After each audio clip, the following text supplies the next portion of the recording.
Baik, Assalamualaikum warahmatullahi wabarakatuh. Selamat pagi, siang, dan malam, Mbak Kinkin selaku dosen pengampu mata kuliah Metode Penelitian Kualitatif. Saya izin memperkenalkan diri, saya Ibnu Kurnia Nurdin, anggota dari kelompok 18. Di sini izin untuk memaparkan rancangan penelitian dari bab 1 sampai bab 3 dengan judul Analisis Semiotika Makna dalam Lirik Lagu Pelaut yang Melihat Mimpi di Tengah Badai milik JKT48.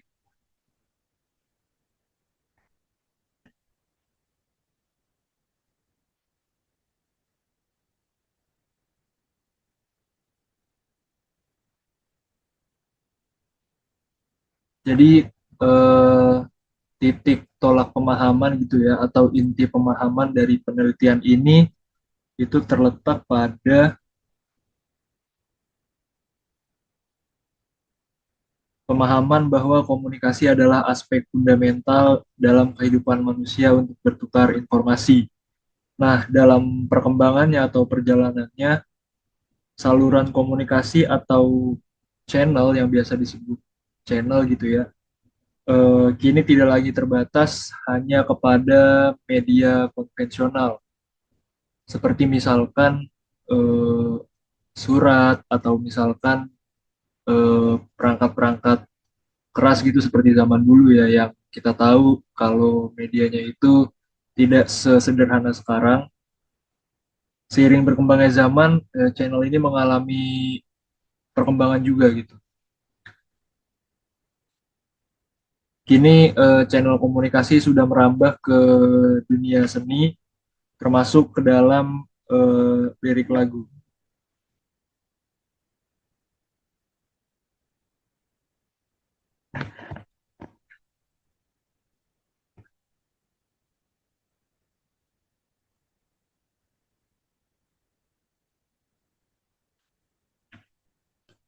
Nah, lirik lagu sendiri ini bukan cuma sekedar rangkaian nada yang indah gitu ya, bukan cuma sekedar sebuah syair yang memiliki nada dan lirik yang indah, tetapi juga kini lagu sudah menjadi media komunikasi massa yang kuat gitu dalam menyampaikan pesan, ideologi, dan juga representasi realitas melalui bahasa yang puitis atau indah.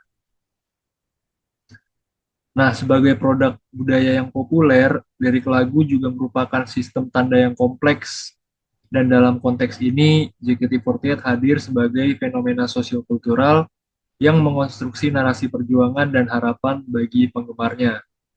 Nah, untuk narasi ini nantinya akan dijelaskan lebih lanjut.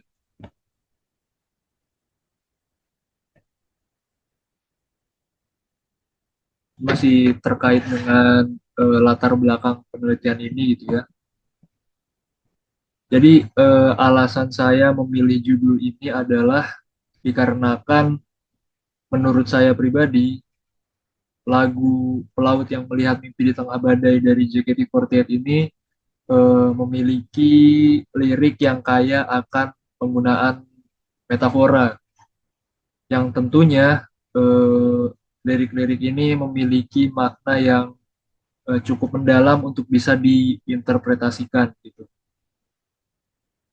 Jadi lirik dari lagu ini sangat konsisten gitu ya metaforanya, yang memiliki kurang lebih makna mengenai eksistensi manusia menghadapi tantangan di dalam hidupnya masing-masing. Nah, jadi di dalam lirik lagu ini penggunaan diksi seperti pelaut, badai, dan juga mimpi itu menciptakan narasi yang eh, melampaui makna sebenarnya gitu ya. Penggunaan diksi kayak pelaut, badai, dan juga mimpi itu sangat merepresentasikan ketangguhan mental di tengah ketidakpastian atau permasalahan hidup yang sedang dihadapi. Nah, secara akademis, saya berharap secara akademis, fokus penelitian ini adalah untuk membedah bentuk dari signifier dan juga signified dalam lirik lagu tersebut, serta mengungkap makna tersirat yang ingin disampaikan eh, dari lirik lagu tersebut. Nah, tujuan utama dari penelitian ini tuh, sebentar saya slide dulu. Oke, sebelumnya di sini ada fokus penelitian. Jadi penelitian ini memiliki kurang lebih dua buah fokus penelitian. Yang pertama adalah bagaimana bentuk signifier dan signified dalam lirik lagu Pelaut yang Melihat Mimpi di Tengah Badai milik JKT48. Dan yang kedua adalah apa makna tersirat yang terkandung dalam lirik lagu Pelaut yang Melihat Mimpi di Tengah Badai milik JKT48. Jadi fokus penelitian ini saya pilih berdasarkan kebiasaan saya yang sering mendengarkan lagu ini, kemudian penasaran dan tertarik untuk meneliti makna di balik lirik-liriknya yang kaya akan penggunaan metafora dan saya rasa memiliki makna yang cukup mendalam. Berikutnya adalah tujuan penelitian. Nah, berdasarkan fokus penelitian di atas, maka tujuan penelitian yang saya ajukan di sini ada dua poin. Yang pertama, menganalisis bentuk signifier dan signified dalam lirik lagu Pelaut yang Melihat Mimpi di Tengah Badai milik JKT48. Lalu berikutnya yang kedua adalah mengidentifikasi makna tersirat yang terkandung dalam lirik lagu Pelaut yang Melihat Mimpi di Tengah Badai milik JKT48. Nah, dengan fokus penelitian dan tujuan penelitian tadi, saya berharap penelitian ini dapat memberikan eh, dua jenis manfaat gitu ya. Yang pertama ada manfaat penelitian akademis. Manfaat penelitian akademis ini terurai menjadi dua poin. Yang pertama adalah memperkaya kajian pada perkembangan dalam bidang komunikasi, khususnya pada studi tentang semiotika milik Ferdinand de Saussure. Lalu yang kedua, menjadi referensi untuk peneliti berikutnya yang menggunakan strategi penelitian yang sama. Nah, untuk manfaat penelitian praktis, saya berharap penelitian yang saya lakukan ini dapat membantu penggemar JKT48 untuk lebih memahami makna dari lagu Pelaut yang Melihat Mimpi di Tengah Badai. Yang kedua adalah memberikan wawasan terkait pentingnya pemilihan diksi dan penggunaan metafora untuk menciptakan lagu dengan makna yang sangat mendalam. Jadi kurang lebih itu adalah uraian dari bab 1 atau pendahuluan rancangan penelitian saya.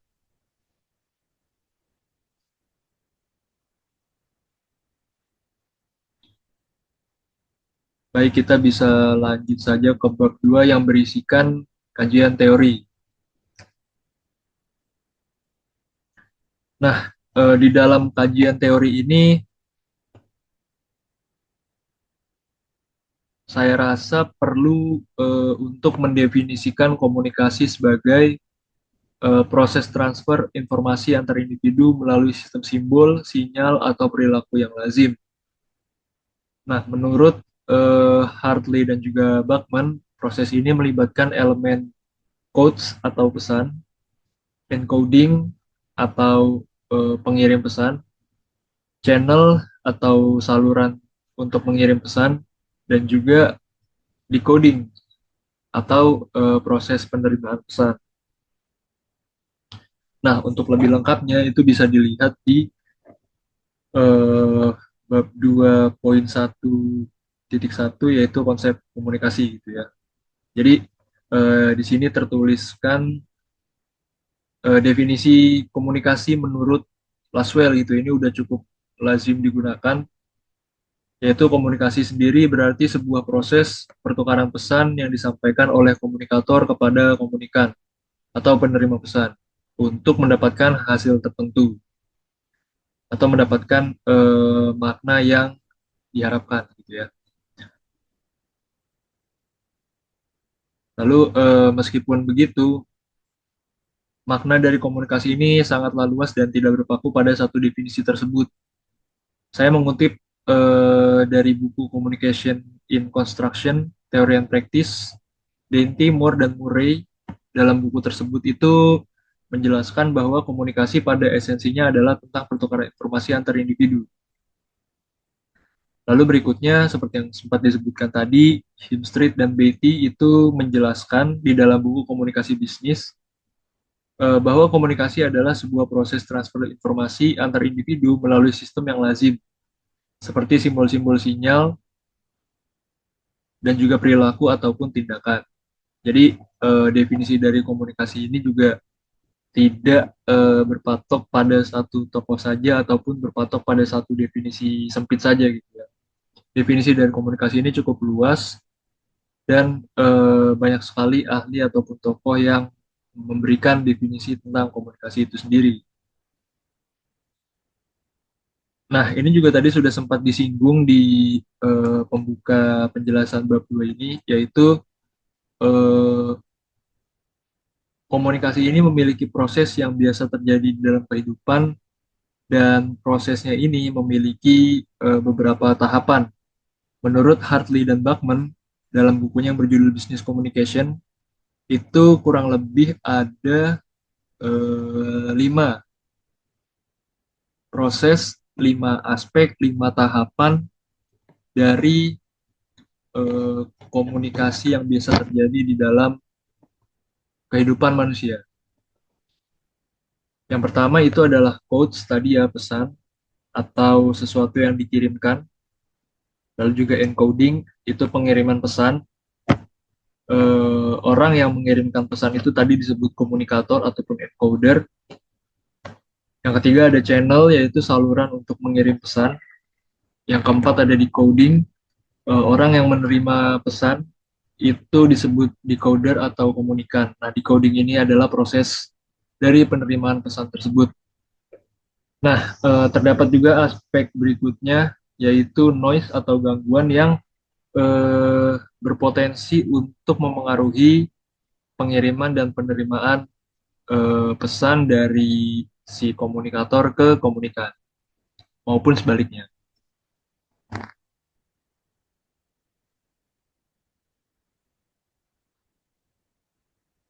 Nah, tadi sudah dijelaskan ya tentang konsep komunikasi. Berikutnya adalah konsep makna dalam perspektif C.K. Ogden dan I.A.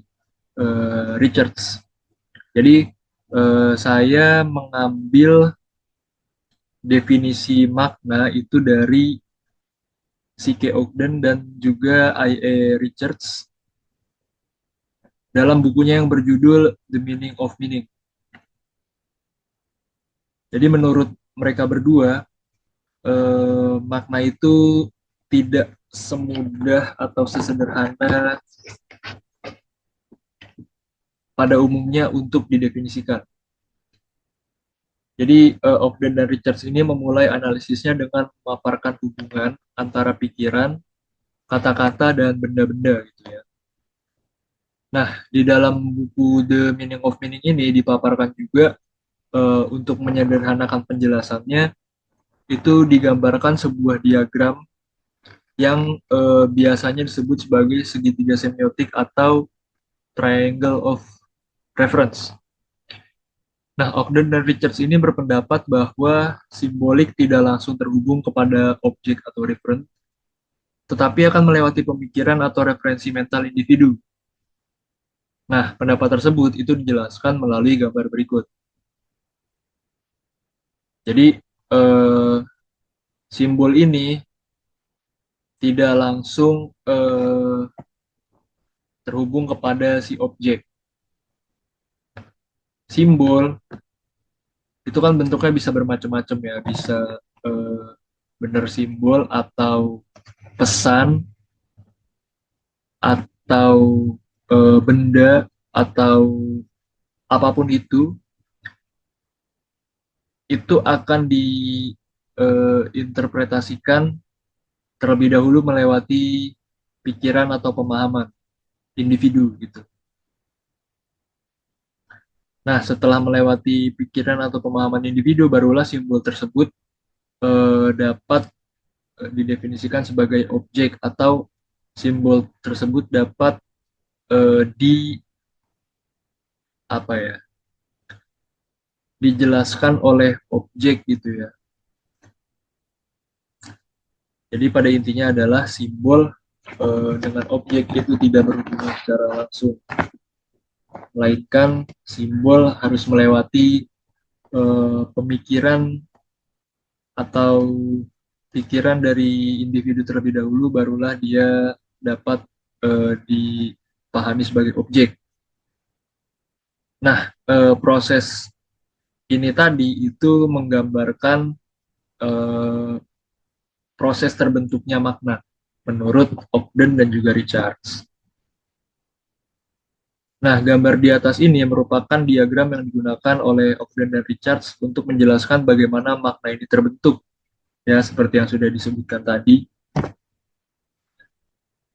Jadi ada tiga faktor menurut mereka, yaitu adalah simbol, pikiran, dan juga objek. Nah, setiap pernyataan yang dibuat atau dipahami itu ditempatkan di sudut segitiga, yaitu di sini, di pikiran, dan relasi atau kaitannya direpresentasikan dengan sisi-sisi dari segitiga tersebut, yaitu oleh simbol dan juga objek. Gitu ya. Jadi ketiga faktor ini itu memiliki hubungan masing-masing.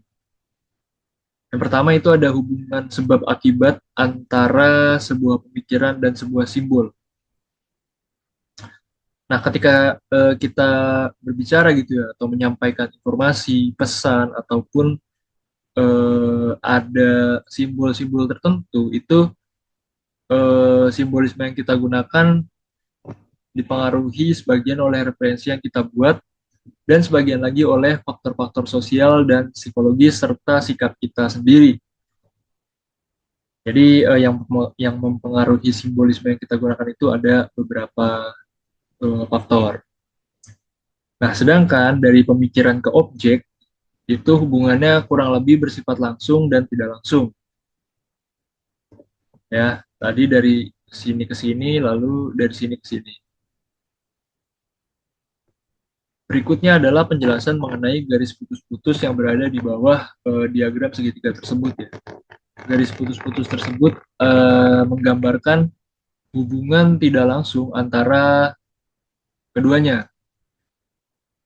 Nah, dikatakan dalam buku The Meaning of Meaning itu simbol sebelumnya telah digunakan oleh seseorang untuk merujuk pada suatu objek. Ya, jadi untuk memahami simbol sebagai objek itu kita bisa melalui pemahaman dari individu lain. Yang mana individu lain tersebut pasti melewati proses ini. Dari adanya simbol, berikutnya diolah di dalam pikirannya pribadi gitu ya, interpretasi pribadi, lalu berikutnya dimaknai sebagai objek. Itulah tadi proses terbentuknya makna. Nah, gambar diagram di atas itu merupakan pendapat dari Ogden dan juga Richards dalam mendefinisikan makna.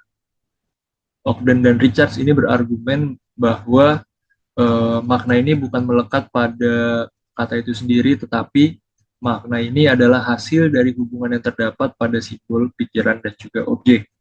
Jadi makna menurut mereka berdua adalah hasil dari hubungan antara ketiga faktor ini.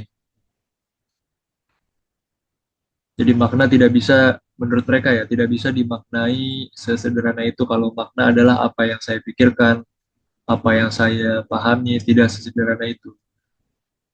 Makna bisa dipahami seperti itu setelah melewati proses yang melibatkan tiga faktor ini. Dijelaskan dengan triangle of reference untuk memudahkan penggambarannya. Nah, berikutnya adalah poin 2.1.3, yaitu penjelasan mengenai konsep lirik lagu. Jadi ini juga masih berkaitan ya dengan judul yang saya pilih. Nah, lirik lagu ini seringkali dijadikan media oleh penulisnya untuk mengungkapkan apa yang tengah dirasakan, ya sebagai pengungkapan perasaan, pengekspresian perasaan dari si penulis lagu.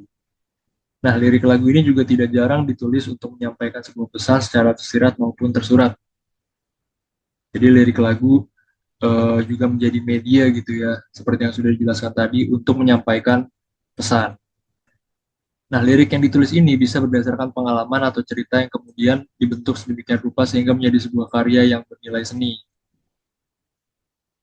Nah, menurut Nur, saya mendapatkan definisi bahwa lirik lagu ini adalah ungkapan perasaan pengarang yang saat ini lebih dikenal dengan puisi atau sajak. Karya sastra yang berisi curahan ekspresi pribadi dan lebih mengutamakan metode untuk mengungkapkannya. Karena lirik lagu ini berkaitan dengan sastra, salah satu bentuk sastra yang terkenal itu kan puisi ya. Nah, di sini saya sedikit menyinggung persamaan dari lirik lagu dengan puisi. Jadi lirik lagu dengan puisi itu memiliki beberapa kemiripan, baik dari struktur bentuk dan juga maknanya. Nah, lirik lagu memiliki bentuk pesan yang berupa tulisan kata-kata dan kalimat. Ya, pesannya itu bentuknya tertulis.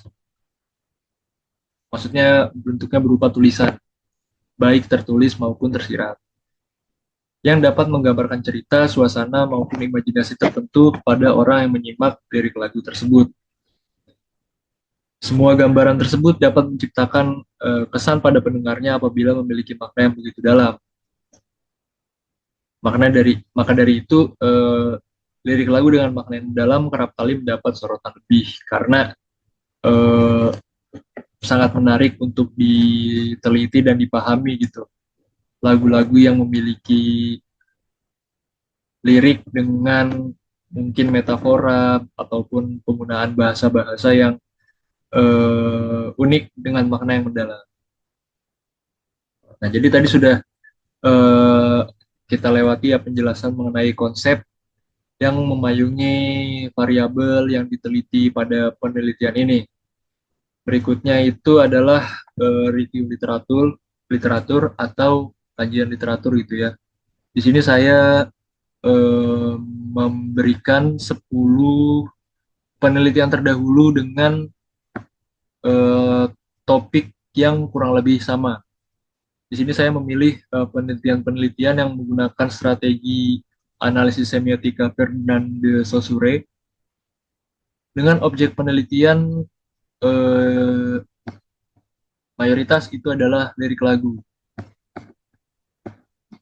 Jadi ini kurang lebih ada 10 penelitian. Nah, tabel ini itu menjelaskan tentang perbandingan antara 10 penelitian terdahulu ini dengan penelitian yang sedang saya kerjakan. Jadi penelitian yang pertama ini dilakukan oleh Adinda Rinanda Akhiriah dan juga Abdul Rashid pada tahun 2022 yang memiliki hasil adanya pesan self-love yang terkandung dalam lirik lagu Answer Love Myself. Nah, perbedaannya dengan penelitian saya adalah penelitian ini mencari makna spesifik gitu, spesifik kepada satu makna yaitu pesan self-love dalam lirik lagu yang diteliti. Sedangkan penelitian yang sedang saya coba kerjakan itu tidak spesifik pada satu makna saja. Nah, berikutnya adalah persamaan. Persamaan penelitian ini dengan penelitian yang saya kerjakan adalah sama-sama meneliti lirik lagu sebagai objek penelitian, kemudian juga menggunakan analisis Ferdinand de Saussure dan juga mencari makna dalam lirik lagu. Berikutnya penelitian yang kedua itu adalah penelitian yang dilakukan oleh Anissa Rahmasari dan juga Wiwit Adianto.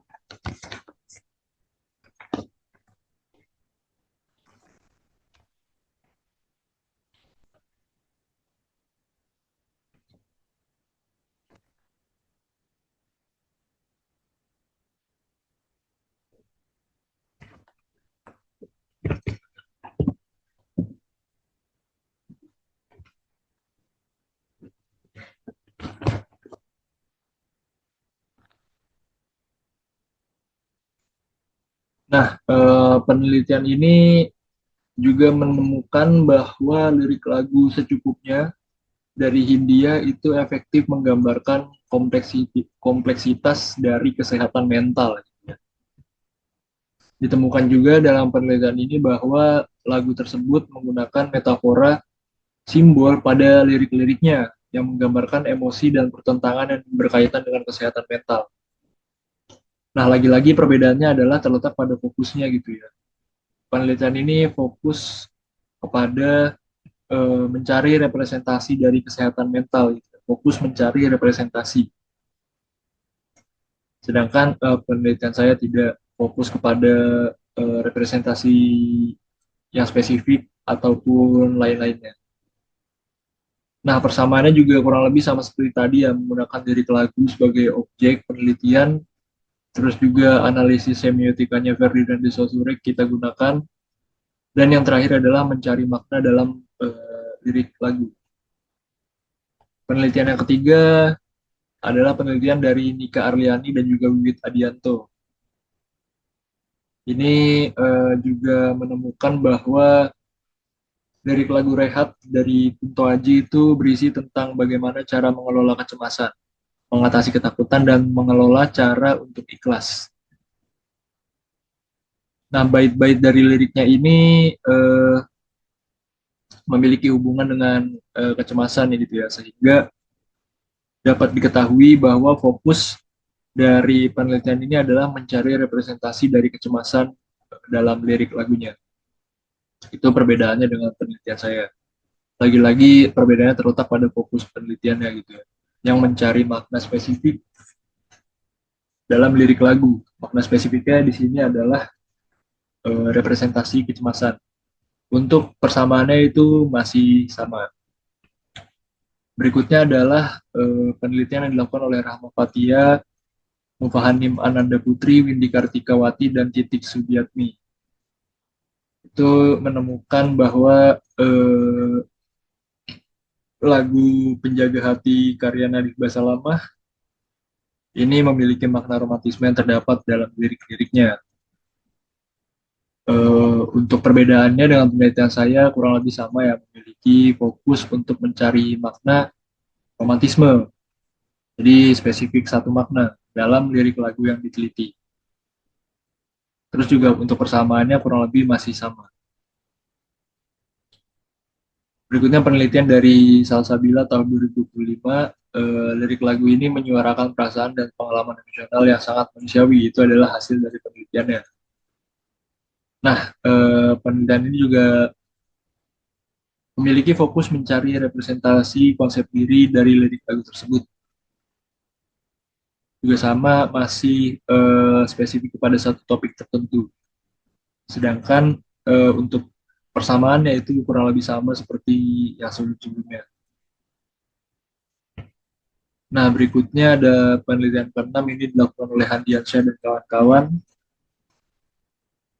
Jadi lirik lagu Sakura no Hana Biratachi dari JKT48 ini ditemukan oleh penelitian mereka kalau lirik lagu tersebut menggambarkan perasaan nostalgia, haru, dan juga optimisme dalam menghadapi perpisahan dan perubahan dalam hidup gitu ya. Nah, lirik-lirik dari lagu ini tuh memanfaatkan metafora dan gambaran alam untuk menyampaikan pesan tentang keindahan dan kerumitan kehidupan.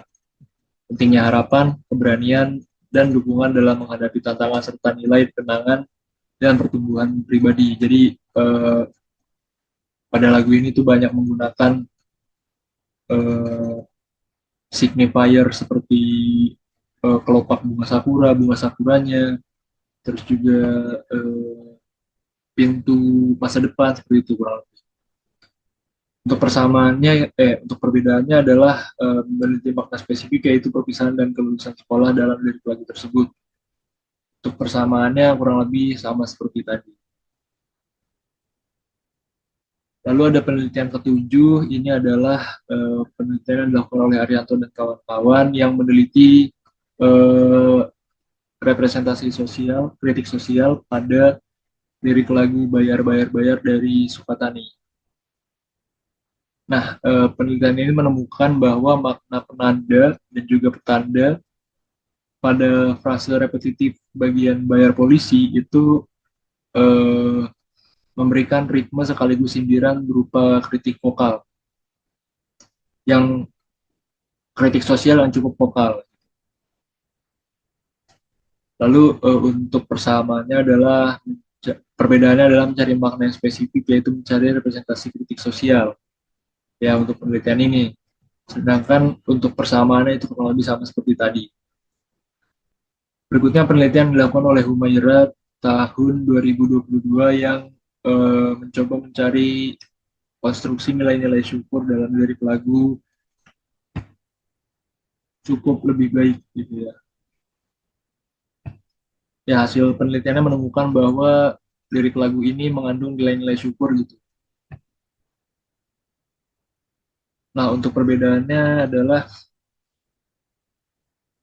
lagu ini meneliti konstruksi nilai yang terdapat dalam lirik lagu. Untuk persamaannya kurang lebih sama seperti tadi. Untuk penelitian ke-9 itu adalah Rosi Rahayu Putri tahun 2022 yang meneliti lagu Bertaut dari Nadine Amizah. Hasil penelitiannya adalah lirik lagu ini mengandung makna berupa hubungan anak dan ibu yang dipenuhi dengan cinta kasih dan perjuangan. Untuk perbedaannya, penelitian ini meneliti lirik lagu dengan fokus mencari makna tentang hubungan ibu dan anak, sedangkan penelitian yang saya lakukan tidak fokus pada satu spesifik topik gitu. Lalu untuk persamaannya masih sama. Nah, untuk yang ke-10 itu adalah penelitian dari Mas Lia dan juga Patriansah yang meneliti lagu Langit Biru Cinta Sara dari JKT48. Lagu ini menemukan bahwa warna langit biru di lagu ini itu melambangkan kebebasan, harapan, dan keterangan yang mencerminkan perasaan damai dan bahagia ketika seseorang merasakan cinta gitu. Nah, untuk perbedaannya adalah sama mencari makna fokus, sedangkan untuk persamaannya kurang lebih sama seperti tadi. Nah, berikutnya di bagian 2.3 itu adalah pemaparan teori yang digunakan dalam penelitian ini. Yang pertama itu ada semiotika. Jadi di sini saya memilih beberapa sumber untuk mencari definisi dari semiotika ini, yaitu ada dari buku Little John, ada dari bukunya Dennis Chandler, dan juga ada dari bukunya Alex Sobur. Kurang lebih seperti itu. Berikutnya adalah semiotika dari Ferdinand de Saussure gitu ya, yang menjadi strategi penelitian yang saya pilih untuk penelitian ini. Nah, sebenarnya dalam semiotika itu, apalagi yang kontemporer gitu ya, terdapat dua tradisi utama, yaitu filosofis dan juga linguistik. Untuk yang filosofis, tokoh terkenalnya adalah Charles Peirce. Untuk yang linguistik, tokoh terkenalnya adalah Ferdinand de Saussure. Nah, Saussure ini menggambarkan tanda atau sign itu sebagai dualitas, yaitu signifier yang terlihat atau yang bisa dirasakan oleh indera, bisa dilihat, bisa disentuh, bisa diraba dan sebagainya. Dan signified itu yang tidak terlihat oleh indera atau makna dari si signifier itu. Jadi sederhananya signifier adalah bentuk fisiknya dan signified adalah konsep atau makna dari bentuk fisik tersebut. Sebagai contoh mungkin eh, warna merah itu bisa melambangkan keberanian. Nah, warna merah itu tadi adalah signifier. Warna merah bisa kita lihat ya, bisa ditangkap oleh indera penglihatan kita. Dan untuk signified-nya atau konsep atau maknanya itu adalah keberaniannya tadi. Kurang lebih contoh sederhananya seperti itu. Nah, meskipun penanda dan petanda ini dapat dipisahkan menurut Di Saussure, keduanya ini adalah sesuatu yang sebenarnya saling bergantung, di mana tidak ada yang lebih dahulu ada daripada yang lain. Jadi saling berkaitan gitu ya, signifier dan signified ini. Nah, berikutnya untuk variabel yang digunakan itu adalah tentang makna. Di sini ada sedikit pemaparan tentang variabel yang saya gunakan, yaitu makna gitu ya. Jadi di dalam komunikasi, informasi yang dikirimkan dalam sebuah proses komunikasi itu nantinya akan diterima oleh penerima pesan atau komunikan. Nah, pesan yang diterima ini nantinya akan diinterpretasi oleh si komunikan itu tadi dengan pemahaman pribadi komunikan. Nah, dalam proses yang dipaparkan oleh Hardy dan Bachman dalam buku Business Communication tadi, proses ini tuh disebut dengan decoding, yaitu proses pemaknaan informasi yang telah diterima dengan menggunakan pengetahuan yang komunikan miliki akan sebuah pesan. Nah, makna dalam komunikasi juga menjadi bagian penting karena akan mempengaruhi pemahaman individu akan sebuah informasi dan juga mempengaruhi feedback yang berpotensi diberikan oleh penerima pesan tadi. Nah, Ferdinand de Saussure ini juga menjelaskan gitu ya bahwa tanda linguistik ini kan terdiri dari dua unsur. Yang pertama ada signifier dan juga signified, atau signified dan juga signifier. Nah, signified ini merupakan yang diartikan gitu. Dan signifier ini merupakan yang mengartikan. Jadi Saussure ini menjelaskan bahwa signified adalah makna dari sebuah tanda linguistik, maknanya. Sedangkan signifier itu adalah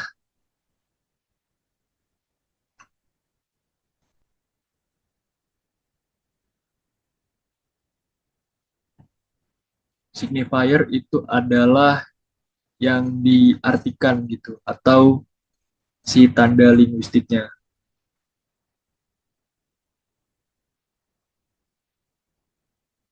Nah, jadi kurang lebih itu tadi adalah bab 2 untuk bagian kajian teori. Berikutnya kita akan masuk ke bab 3.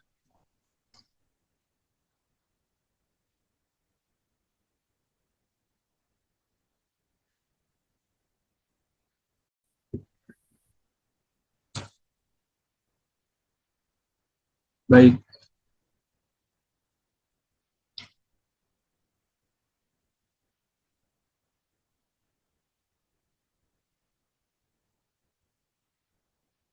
berikutnya adalah bab 3 yang berisikan metode penelitian.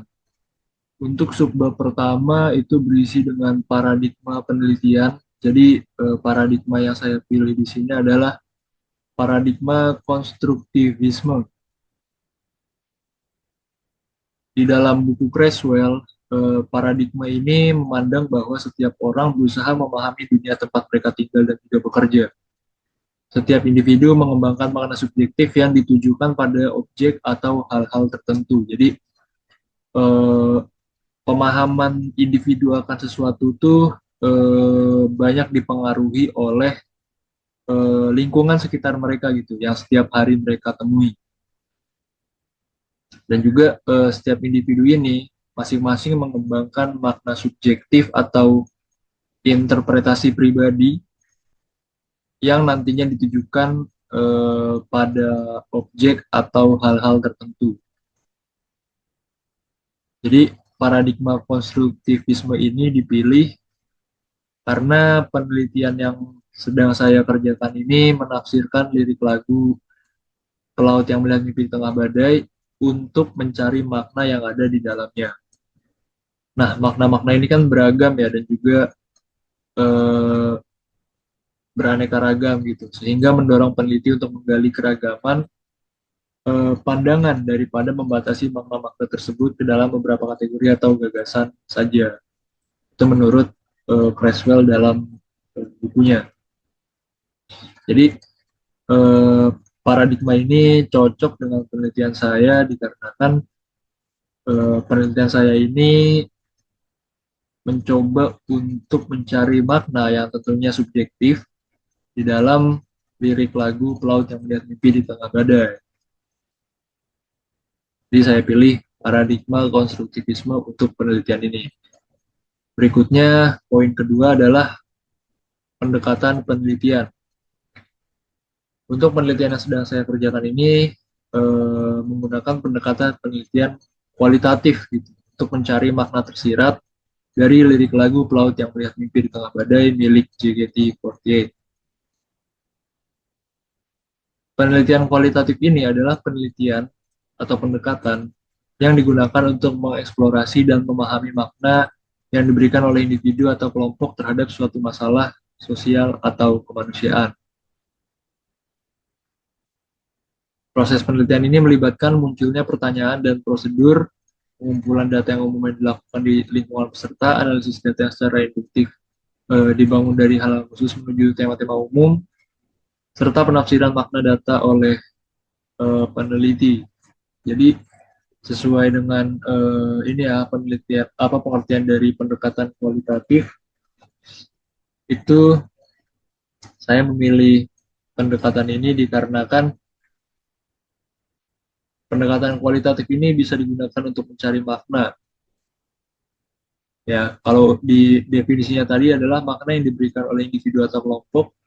Nah, saya di sini menggunakan pendekatan ini untuk mencari makna di dalam lirik lagu. Gitu ya. Jadi menurut saya ini pendekatan yang sudah sangat sesuai dengan penelitian yang sedang saya lakukan. Berikutnya adalah metode penelitian, subbab ketiga dari bab 3. Jadi metode penelitian yang saya gunakan itu adalah metode analisis semiotika dari Ferdinand de Saussure yang menganalisis tanda linguistik. Sebenarnya di dalam semiotika itu tanda secara tradisional didefinisikan sebagai sesuatu yang melambangkan atau sesuatu yang mewakilkan. Nah, sesuatu itu dapat menjadi tanda ketika ditafsirkan sebagai sesuatu yang memiliki makna. Definisi ini saya ambil dari buku Dennis Chandler di bagian awal pengertian tentang atau definisi tentang semiotika. Nah, menurut De Saussure sendiri, tanda ini memiliki dua aspek. Ya, itu yang pertama adalah signifier atau penanda dan signified atau petanda. Di dalam buku Chandler juga saya menemukan signifier ini didefinisikan sebagai representasi bentuk dari pola suara yang dapat dideteksi atau sederhananya adalah eh,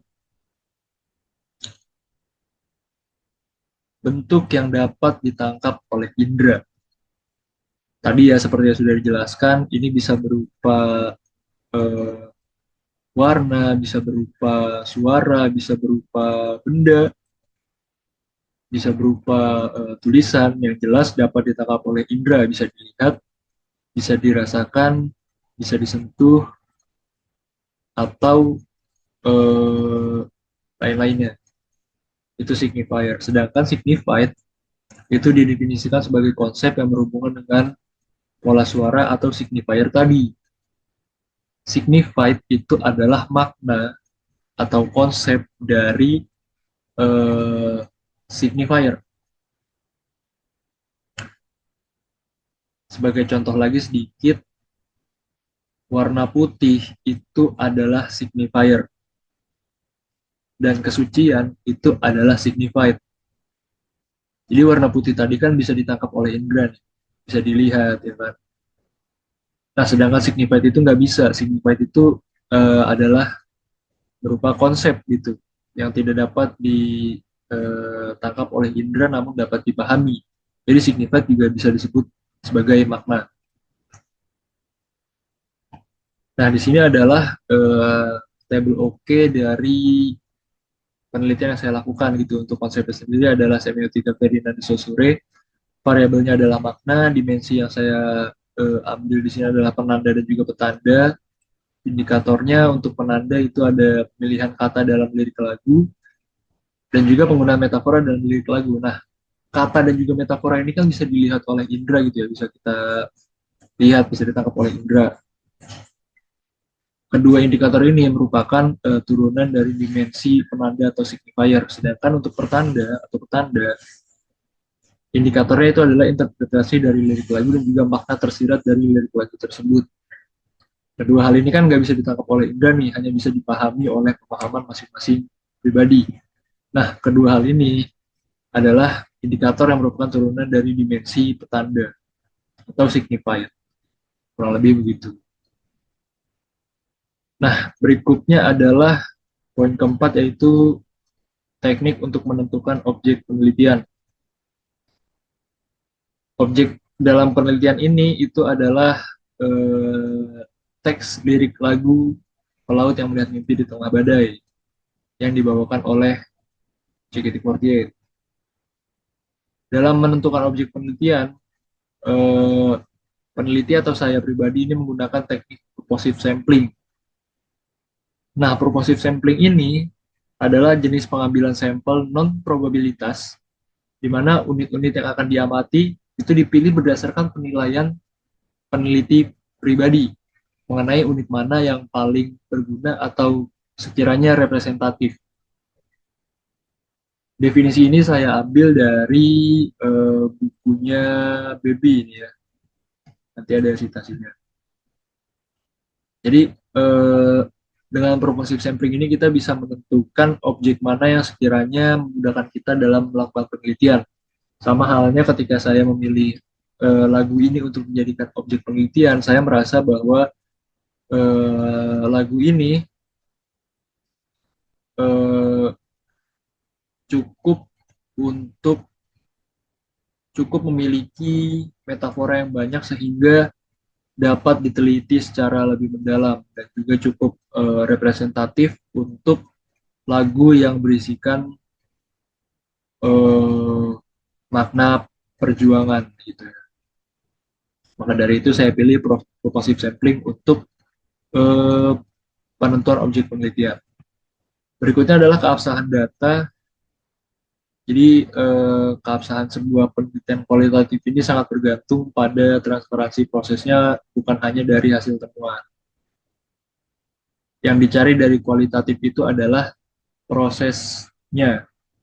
Bagaimana 1+1 bisa menjadi 2. Berbeda dengan kuantitatif yang mencari hasilnya. Sederhananya bagaimana berapakah hasil dari satu itu kuantitatif, sedangkan kalau kualitatif itu mencari prosesnya, kenapa 1+1 bisa menjadi 2. Kurang lebih seperti itu.